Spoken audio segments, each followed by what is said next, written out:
Bueno, muy buenas noches para todos las personas que se están uniendo a este Facebook Live.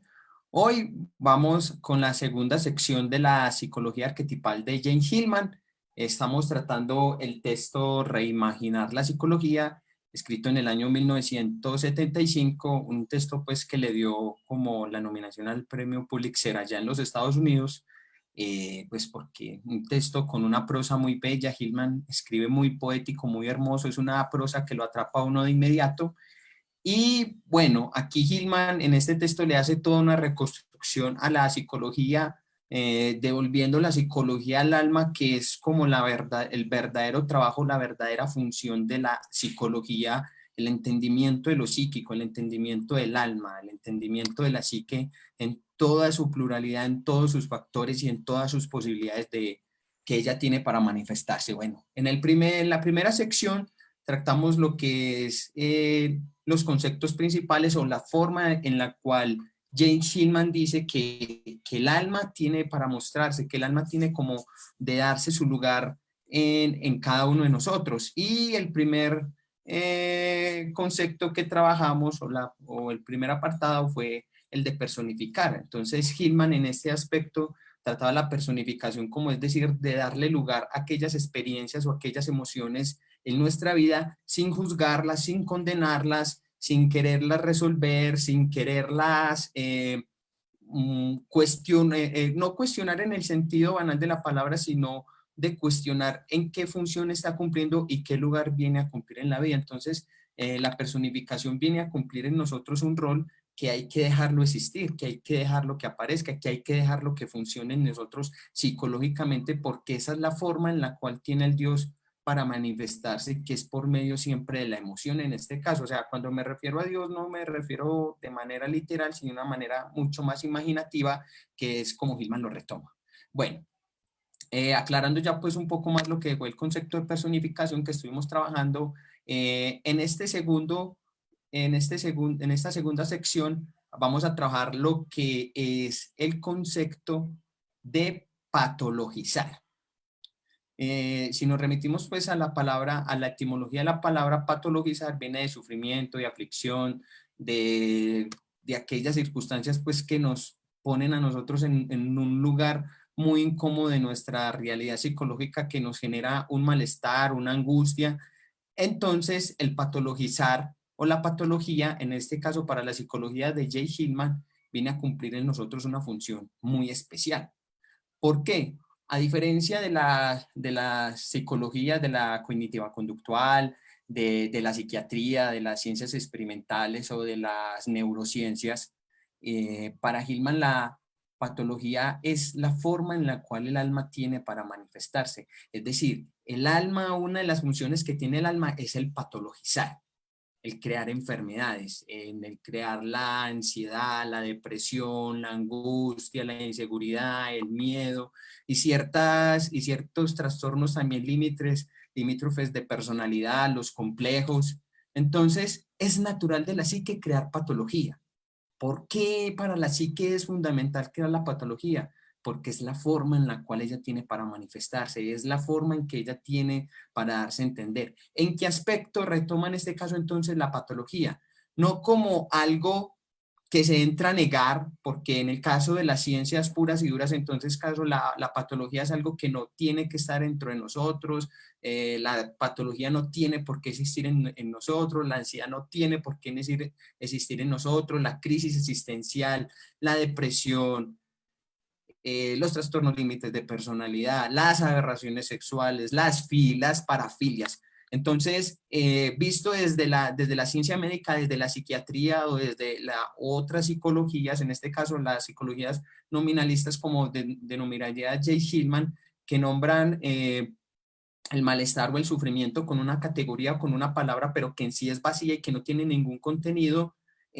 para Hillman entonces la patología en este caso viene a ser como ese lugar en el cual el alma se manifiesta y que tiene algo que cumplir una función en nosotros. Tiene algo para decirnos, tiene algo que debe de ser vivido, comprendido y dar su lugar para ser manifestado. Entonces, Si ustedes no se han dado cuenta que, por ejemplo, muchas veces cuando la gente va a psicoterapia siempre viene a que le sácame esta angustia, sácame este malestar, sácame este síntoma, sácame esta dependencia afectiva, sácame esta depresión, esta ansiedad, este desasosiego que tengo. No quiero, no lo quiero en mi vida. Entonces, en este caso, el psiquiatra o el psicólogo clínico puro y duro, no desde la psicología profunda o imaginal, te dice, te dice, tranquilo, yo te lo voy a sacar. Entonces, en este caso, como el psiquiatra y el médico, como investidos en esa figura sacerdotal que están libres de pura mancha y de pecado y de trastorno, entonces te dice, bueno, te vamos a sacar esto porque eso no tiene que estar ahí. Tu función en la vida es estar bien, es estar tranquilo, eso no tiene por qué estar ahí. Entonces vamos a aplicar estas técnicas o estos recursos, te vamos a dar este medicamento para quitarte ese sufrimiento. Entonces ahí es donde Hillman hace una crítica fundamental, porque cuando tú quitas el sufrimiento, cuando tú quitas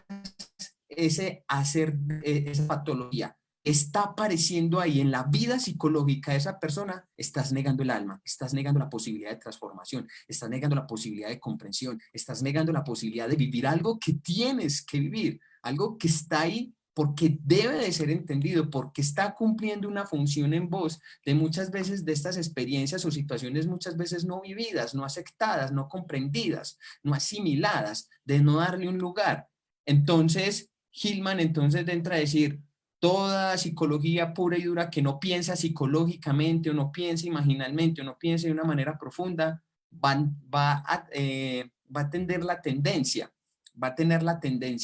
a negarla, a sublarla, a aplastarla, a restringirla. Es decir, eso no tiene por qué ser parte del yo. Y bueno, entonces es ahí que en este caso, por ejemplo, desde la psicología imaginal, se entra a trabajar muy fenomenológicamente esta comprensión de la patología que tiene que ver con nosotros. Y esa necesidad de entrar a patologizar es que aún nosotros, digamos, en la cultura occidental y en más de 2000 años de cristianismo, y que nos hemos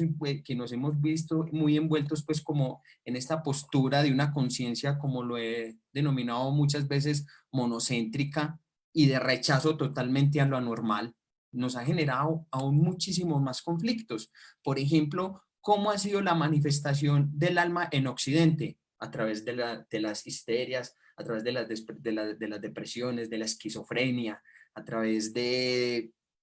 un montón de trastornos y de complejos emocionales que muchas veces que todo el tiempo se está luchando con eso, que todo el tiempo los psiquiatras están luchando con eso. Entonces esto hay que sacarlo, esto hay que arrancarlo, vamos a hacer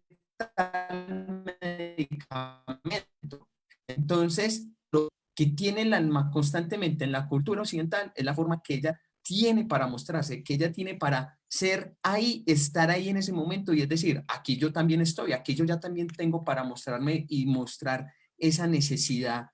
que tengo también de ser escuchada, de que tengo también de ser vista, comprendida y entendida y poder cumplir una función. ¿Por qué? Porque este nihilismo constante a la patología es lo que ha llevado a la inmadurez constante psicológica que tiene generalmente la gente. La inmadurez psicológica del rechazo a lo desconocido, al ente que no pertenece a mí. Y ahí es donde Gilman entra a decir, es que eso es tanto tuyo, más de lo que tú imaginas que piensas que no crees que esto es tuyo. Eso también es tuyo. Y por ende debe ser aceptado y debe de cumplir una función en ti. Entonces, ahí es donde Hillman también nos entra como a relatar esta importancia de que el ser humano está lleno de patología, el ser humano está lleno de aflicción, que es la forma en la cual el alma tiene para poder ser patente y poder ser ese lugar que viene a cumplir una función dentro de nuestra realidad psicológica. Y entonces, ¿qué pasa muchas veces en este aspecto cuando se niega la patología?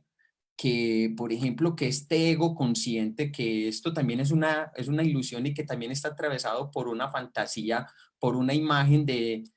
un Dios, de un Dios de hace más de 2000 años, si alguien tiene más o menos idea de cuál es ese Dios que es celoso, de ese Dios que siempre quiere tener control de todo, ese Dios racional, ese Dios que no permite algo más, que no permite otra entidad, sino que Él es el único todopoderoso, equivalente y falaz, y que es el omnipresente. Quien más o menos tenga idea en qué mito me estoy basando y qué Dios es, lo puede dejar ahí en los comentarios.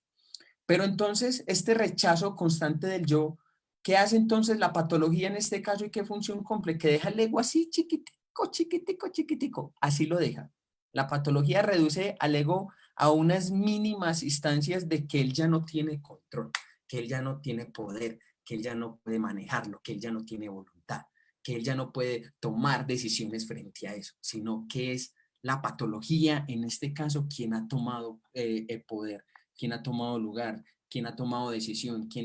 tiene una carga energética muy cuantitativa y poderosa que necesita ser vivida. Y es ahí donde muchas veces, voy a poner un ejemplo sencillo, cuando muchas veces entonces llega el consultante a psicoterapia y nos acude por alguna dolencia o síntoma, eh, la, la gran mayoría de psicoterapeutas, muchos, ojo, no estoy generalizando, o muchos terapeutas de otras corrientes entran como a cumplir una función muy sacerdotal, inconsciente, porque tampoco se dan cuenta de ellos, que entonces ellos empiezan a decir, bueno, vale, yo te voy a sacar el síntoma, pero no se han puesto a indagar por qué está el síntoma, en qué circunstancias se manifiesta, cómo se manifiesta, en qué determinadas experiencias se manifiesta, cuál es la idea que contiene a ese síntoma, a esa patología y por qué está reduciendo al ego a su mínima expresión. Entonces, eh, eh, muchos psicoterapeutas o muchos psicólogos o muchos psiquiatras no se toman ese trabajo fenomenológico, hermenéutico, analítico, relacional con la patología, de la patología como posibilidad de comprensión, de la patología como necesidad de trascendencia, de la patología como posibilidad de atender esa realidad psicológica, de ver el alma en la patología, dejar de que la patología nos vea. O sea, nosotros si ya de por sí hay un rechazo y no queremos ver la patología, cuando se hace un trabajo profundo con la psicopatología en este caso, nos dejamos que ella nos vea, que ella confluya con nosotros en un proceso dialéctico de comprensión que le damos lugar a que ella venga y nos diga lo que nos vino a decir y saber de que el alma se manifiesta a través de la patología. Entonces, es también como la misma posibilidad de que la patología aparece en nosotros es porque hay que deconstruir algo, hay que trascender algo, hay que dejar cosas atrás, hay que dar la posibilidad de dimensionar la vida desde otros ángulos muy diferentes a esta conciencia logocéntrica, como diría Derrida o como dice Jay Hitman, una conciencia monocéntrica y ampliarla mucho más, vivirla desde otras posturas y desde otras personificaciones que enriquezcan mucho más nuestra vida psicológica y que podamos entrar entonces a la reflexión, a la comprensión, al entendimiento y al vivir psicológicamente. El vivir psicológicamente es supremamente complicado. Entonces, el rechazo hacia la patología, el rechazo hacia ese patos, hacia ese sufrimiento y hacia ese dolor, hace que, por ejemplo, se acerbe mucho más, las patologías se asienten mucho más en nuestra personalidad, se asienten mucho más en nuestros comportamientos y que estemos proyectando de una manera cada vez más abrupta porque no le damos la posibilidad de que ella se manifieste, de que ella cumpla en sí la función que vino a cumplir en vos, de que el ego también se pueda dar cuenta en estas circunstancias de que no todo el tiempo él puede tener control, dominio, voluntad sobre la vida. Entonces esos 2000 años de cristianismo, el nihilismo, el nominalismo, y voy a tocar ahorita un concepto muy importante que también toca Jay Hillman, y aquí le hace una crítica a la psicología humanista, que es la trascendencia. ¿Qué es la trascendencia para Jay Hillman? Entonces, si por un lado nos fuimos al caso de negarla,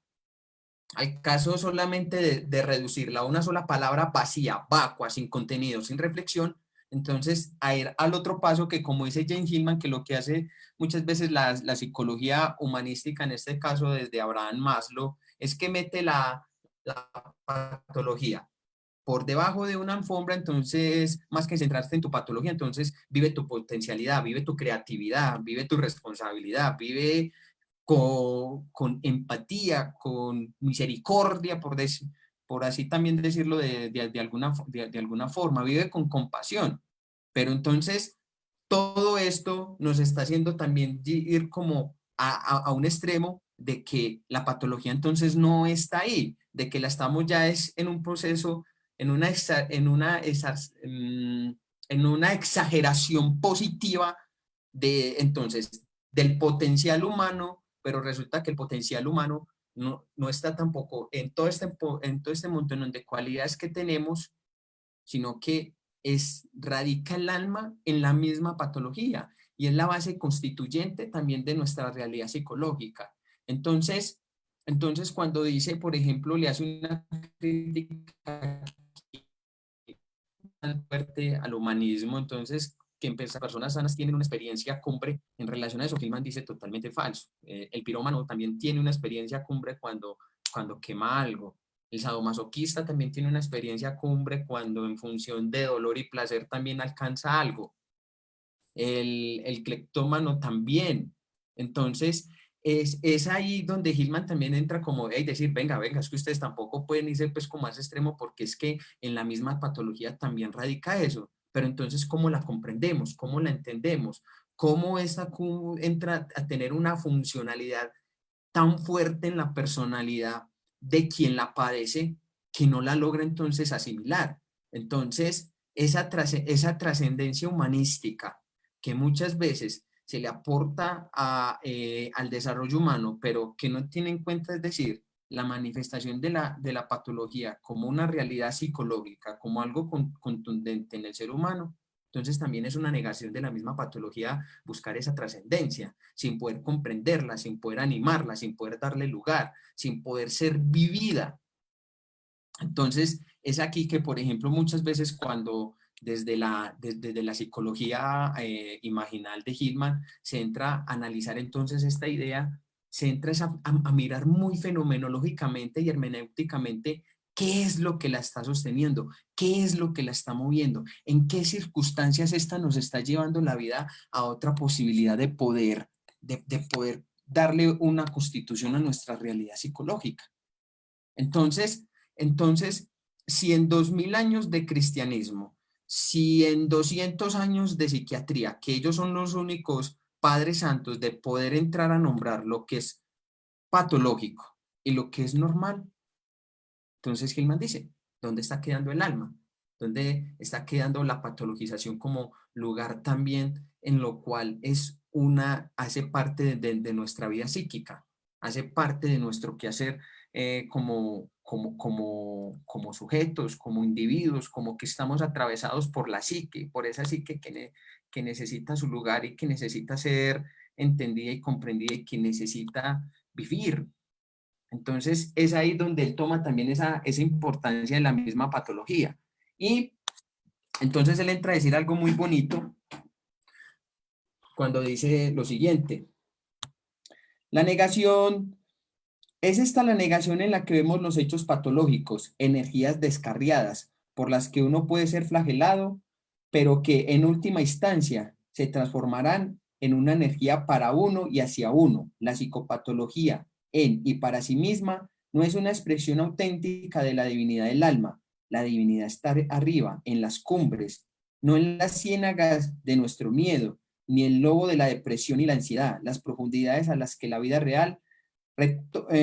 retorna regularmente. Esto último lo sabían los alquimistas hacedores de almas, como lo saben los pintores y escritores, y cualquiera que dependa de los movimientos de la imaginación. ¿Qué vemos aquí? ¿Qué Hitman nos está queriendo decir en esta partecita o en este trozo de este texto? Que yo lo conversaba ayer con Roberto, que, por ejemplo, Jung lo decía en un texto en el volumen 15, cuando él decía que cuando nosotros tenemos un gran talento, un gran Dios, perdón, un gran talento, eh, ese talento que nos dio ese Dios también se paga un precio bastante alto, y en este caso es la locura o la patología, y que los grandes artistas y que los grandes poetas, más que entrar a una divinidad o a una experiencia cumbre o a una espiritualidad, buscan darle forma a su sufrimiento, buscan que esa patología pueda ser manifestada, vivida, y ahí lo tenemos como en grandes escritores y en grandes artistas y en grandes poetas. Por ejemplo, podemos hablar de lo que fue Edgar Allan Poe, que fue alguien que sufrió demasiado también y que al último se volvió alcohólico también, pero él desde esa misma patología que él tenía de una dependencia muy afectiva por no tener una madre que todo el tiempo la lleva a buscar mujeres y a no tener una estructura de personalidad fuerte, entonces él encontraba ahí toda su creatividad, todo su potencial de gran escritor. Por eso escribió lo que fue El Pozo y el Péndulo, El Cuervo, que son textos geniales, o El Cuento de la caída de la casa Usher, que son cuentos que son muy psicológicos. Tenemos a Fyodor Dostoyevsky también. Fyodor Dostoyevsky fue alguien que tuvo una capacidad receptiva de todo, de lo que fue en ese momento todo el imperio ruso,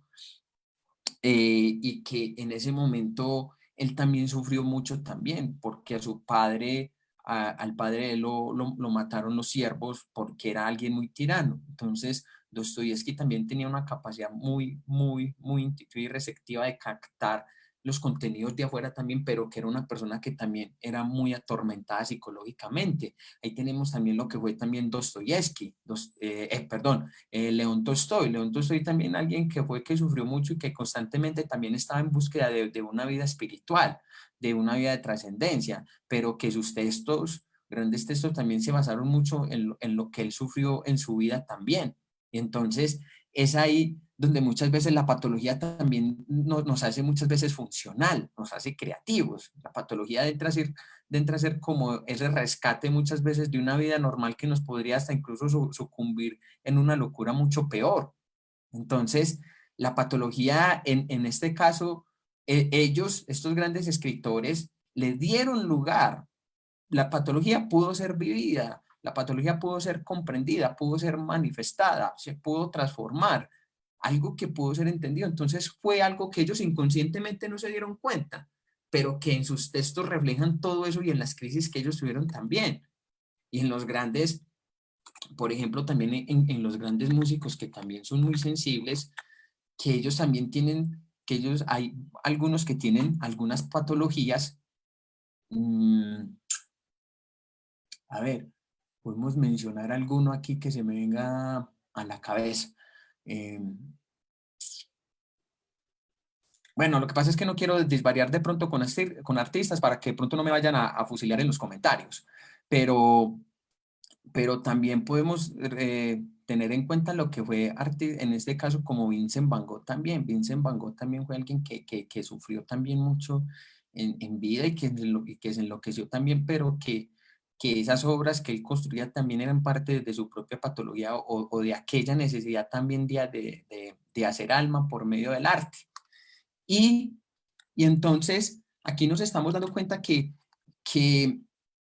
que muchas veces la negación de la patología en nosotros es la negación de la creatividad, la negación de la posibilidad, la negación de hacernos responsables de aquellas circunstancias que a lo mejor pueden llevar nuestra vida a un siguiente, a otro paso, a otro nivel de conciencia, porque es como dice Hillman, que el que adquiere conciencia se va personificando, entonces va teniendo dimensiones de su vida supremamente amplias que antes no comprendía, y que por medio de la psicopatología le da esa misma posibilidad. Entonces,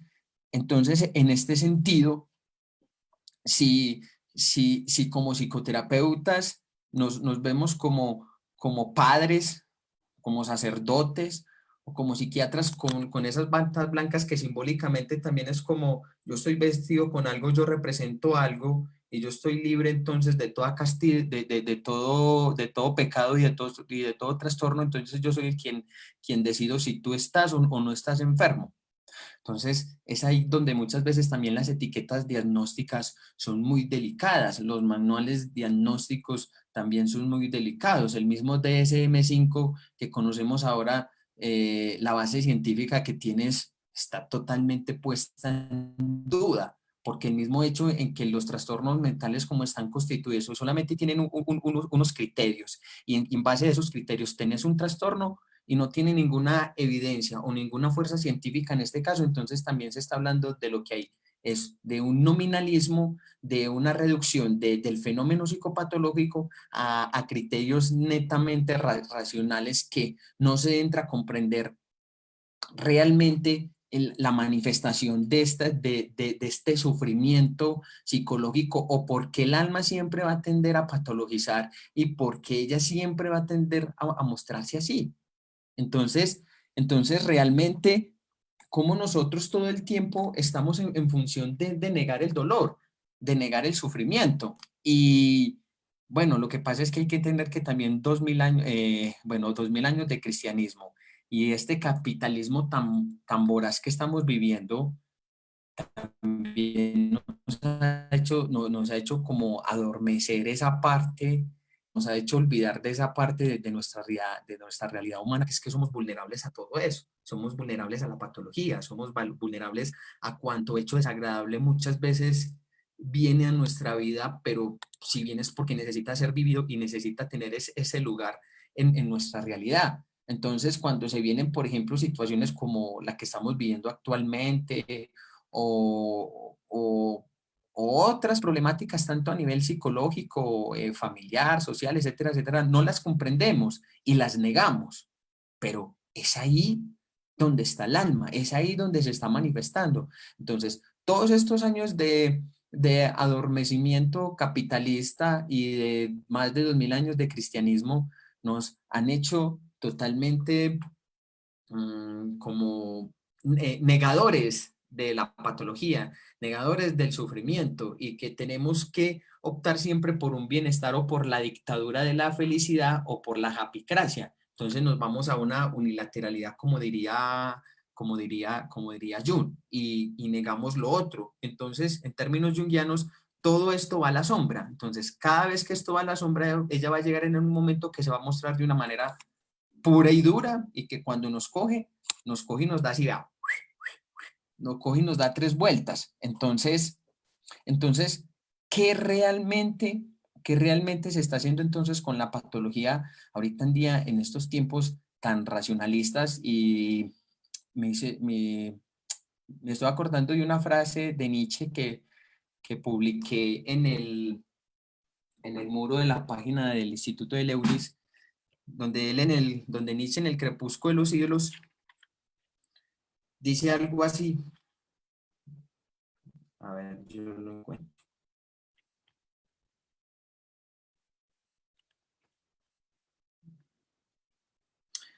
Cuando se tiene la necesidad de hacer de la razón un tirano, como hizo Sócrates, por fuerza se da un peligro no pequeño, de que otra cosa distinta haga de tirano. Es decir, la razón también es la razón llevada a su extremo también es una patología y nos hemos vuelto tiranos de la razón.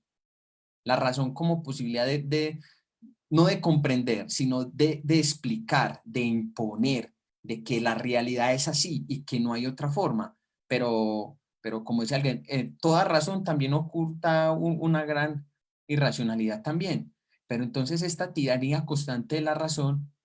nos hace ver la patología como un hecho totalmente desagradable, denigrante,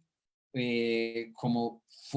fenómenos que prácticamente no tienen por qué cumplir una función en nosotros o que tienen que ser todo el tiempo rechazados. Entonces, la misma tiranía de la razón nos ha hecho dar cuenta de que prácticamente el ser humano no es voluntad, razón, poder, control, sino que surge entonces como la patología como esa misma posibilidad también de decir de que no todo el tiempo vas a estar bien, no todo el tiempo eres sano. Es esta la posibilidad de la patología, es esta la patología que tiene el alma de mostrarse. Es la patología donde el alma se muestra, donde el alma se realiza, donde el alma da una misma constitución de su hecho de ser también, porque es una estructura que también es ontológica. Y entonces, ¿qué nos dice Hillman también en relación a eso? Entonces ya mostré tres formas de negar la patología, que es el nominalismo, cuando solamente nombramos las cosas concretas, palabras vacuas vacías y que no posibilitan amplificación, no posibilitan comprensión, no posibilitan fenomenología, no posibilitan lo que es también un mismo entendimiento y compasión, pero compasión no en el sentido banal de la palabra, sino en el sentido de que esta patología debe ser vivida. Hablamos también entonces del nihilismo puro y duro, que ya Nietzsche ya se había anticipado esto, y parte de su obra también trata sobre esto, sobre la epidemia de nihilismo que se nos vino. Y entonces de negar, de rechazar, de que no importa, de que no tiene por qué estar ahí. Y hablamos de la trascendencia, en este caso, que ya cuando nos vamos entonces al otro extremo,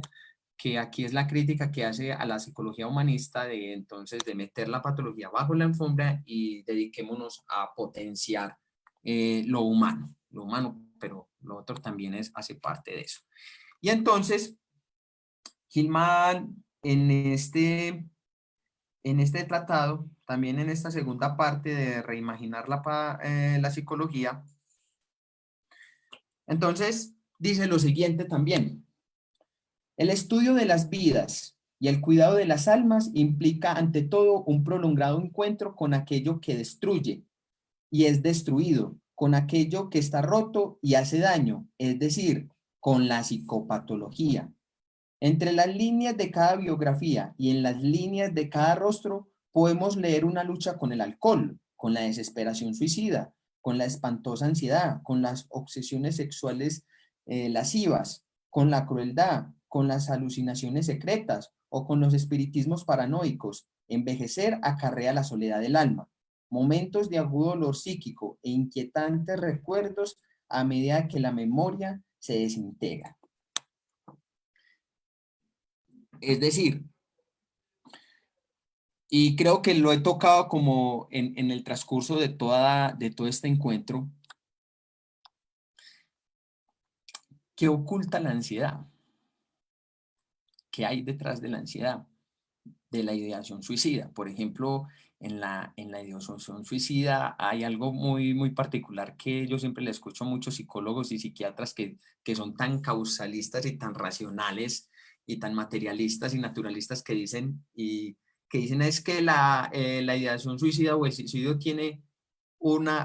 tiene una causa, que en este caso es la depresión, y eso es totalmente falso. Entonces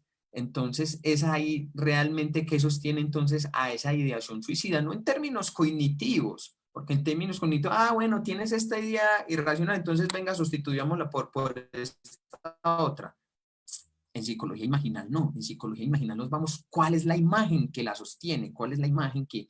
mueve esta ideación suicida, que mueve esta intención del sujeto querer terminar con su vida física? Y en el caso mismo de la ansiedad y de cuánta aberración y perversión y obsesión que tiene el sujeto, también es una manifestación del alma, también es una manifestación que muchas veces también tiene que ser entendida y comprendida desde otro lugar. Ahora bien, Hillman aquí tampoco está negando de los hechos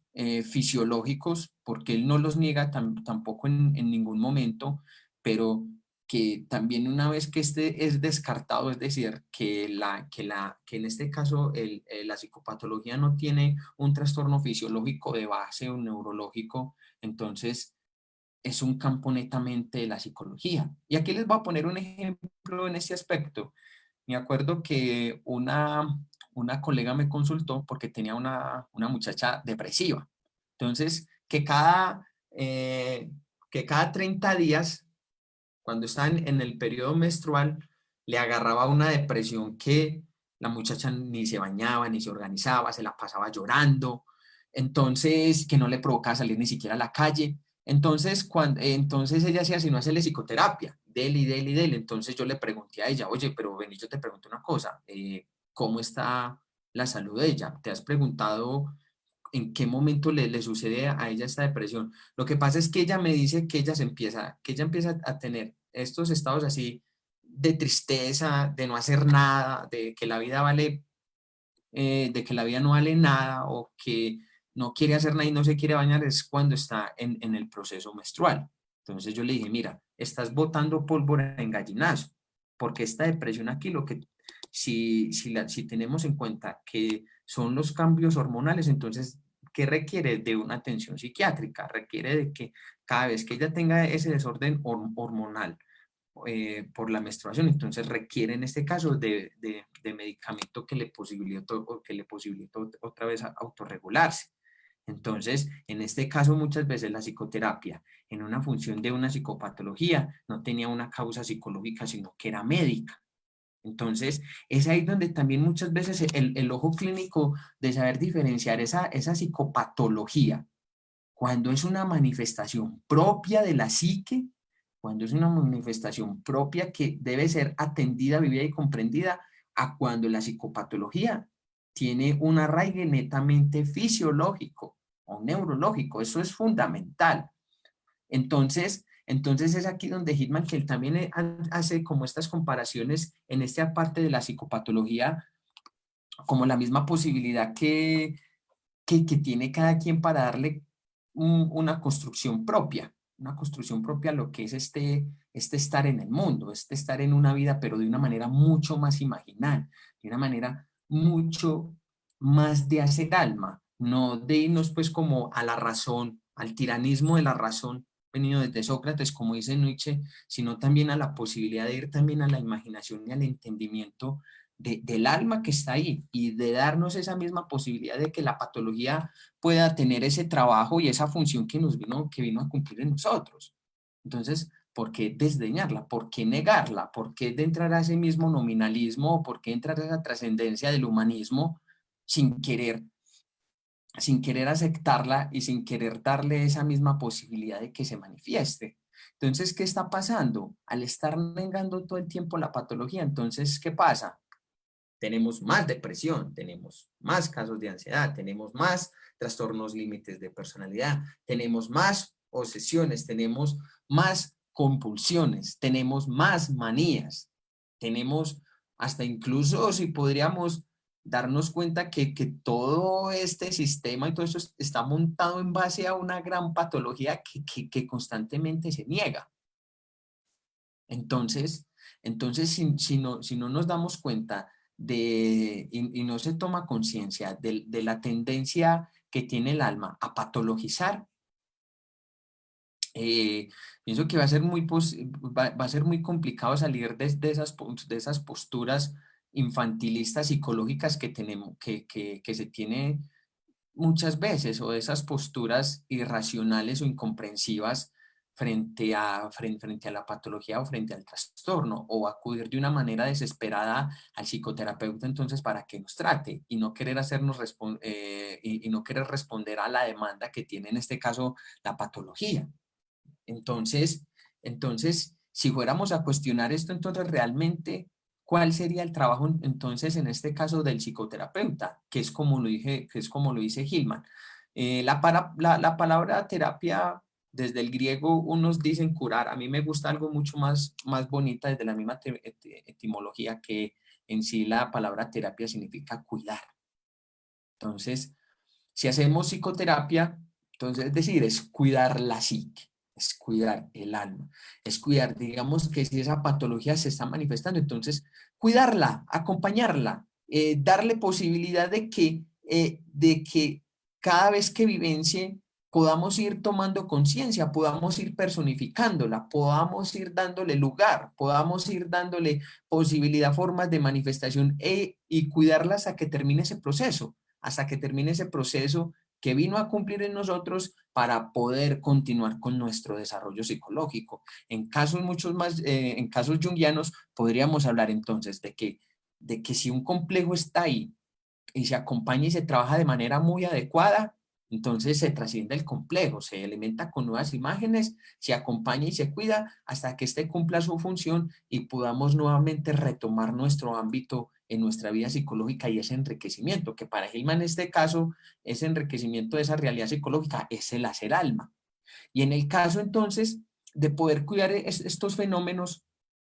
estamos ante una postura que, por ejemplo, para muchos psicólogos es muy difícil porque no saben cómo enfrentarse a la patología, no saben cómo enfrentarse al sufrimiento. Entonces, porque uno también lo ve mucho en consulta de varios colegas y en las mismas universidades cuando se encargan de atiborrar a los estudiantes y a los psicoterapeutas de cuánta técnica y estrategia existe para afrontar ese malestar. Pero entonces son estrategias y son técnicas que son para erradicar el malestar, no para comprenderlo. Y aquí es donde viene Martin Buber, que dice algo muy bonito que a mí me gusta mucho. Él tiene un libro que se llama Sanación y Encuentro. Y él dice que el primer paso que tiene uno para hacer psicoterapia es entregarse al problema. Entonces, en este caso es uno entregarse también a la patología. Pero ojo con esto que estoy diciendo, es entregarse a la patología en el caso de dejar de que ella nos vea, pero nosotros también verla a ella y darle esa posibilidad de que, de que entre ese trabajo entre que tiene la patología, el psicoterapeuta y el paciente, se da cuenta que quien te va a curar va a ser la patología. Va a ser la patología la que te va el que te va a posibilitar una comprensión diferente sobre ti mismo, sobre la vida, sobre los fenómenos del alma, sobre aquello que te está ocurriendo en el día a día, en tus relaciones familiares, con tus amigos, con tu trabajo, con tu propio enriquecimiento psicológico y con ese proceso de hacer alma. Entonces, es ahí donde muchas veces también cuando son psicoterapeutas que son comprendidos, que son muy, perdón, que son muy comprometidos, tienen esa capacidad o ese tacto o ese ojo clínico de saber acompañar, de saber entender, de saber cuidar, de saber cuándo soltar y cuándo contener, de saber cuándo ir el sujeto según su estructura de personalidad, irle delegando más la responsabilidad frente a ese sufrimiento que está teniendo. Entonces, no remitirlo solamente a una función psiquiátrica, porque muchos en su miedo de no saber qué hacer ante situaciones de patología, entonces vamos donde el psiquiatra entonces que nos adormezca el síntoma y en este caso cualquier otra patología que se nos está apareciendo, pero eso no es vivir psicológicamente también es el compromiso que uno asume con la patología, en cómo uno la personifica, pero no en sentido banal de la palabra de personalizar, no, personificar es cuando ella es comprendida, entendida y cumple una función, un rol en nosotros, por utilizar una palabra más sencilla. Y, y entonces es aquí donde también Hillman entonces hace como este llamado también muy importante de que hombre, de que ese trabajo, los que están comprometidos con la psicología profunda y realmente con ese trabajo psicológico y con el alma, es poder acompañarla, es acompañar sus múltiples manifestaciones, que en este caso es la patología, y en este caso la patología, como les estaba mencionando ahorita, entonces, eh, yo estaba reflexionando aquí algo que me ha llamado mucho la atención cuando estaba estudiando el texto, lo estaba repasando, que realmente las grandes obras, los grandes libros, eh, mm, grandes composiciones de letras para canciones y pinturas se han hecho en base al sufrimiento.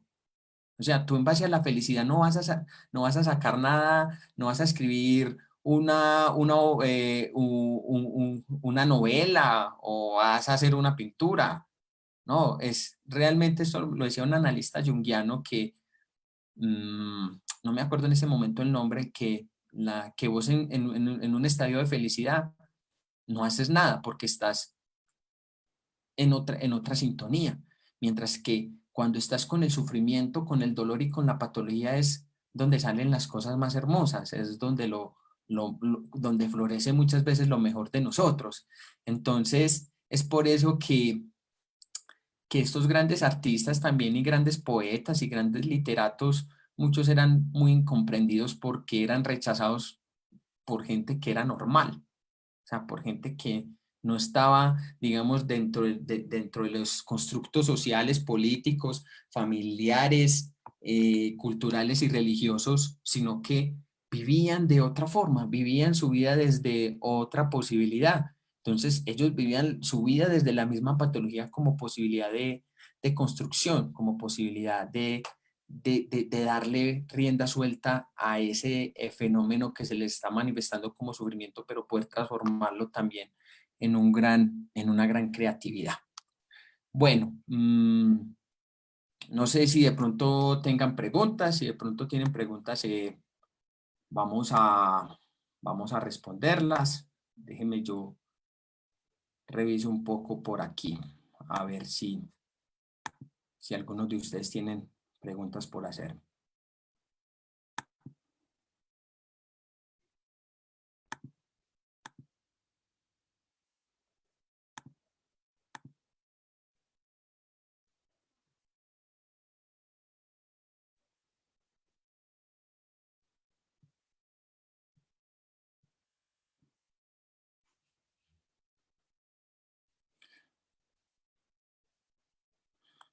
Bueno, por aquí dice Cris Díez que desde la felicidad también se pueden crear muchas cosas, pienso, pero mira que realmente no se le puede dar desde una función integradora a lo que en este caso es la felicidad, porque si vemos la felicidad no en términos positivistas, sino también la felicidad como algo, pero en realidad yo no lo he visto, Cris, yo no he visto que salgan grandes, que salgan grandes obras o que grandes escritos a partir de la felicidad. Pues yo no lo he visto, yo no lo he visto y, y bueno, de todas maneras pues es como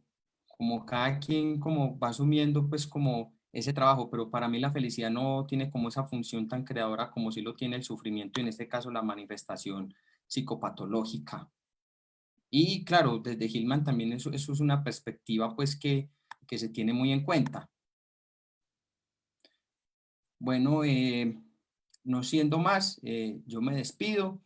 y nos vemos dentro de 8 días con un nuevo Facebook Live sobre este texto que estamos hablando que es reimaginar la psicología.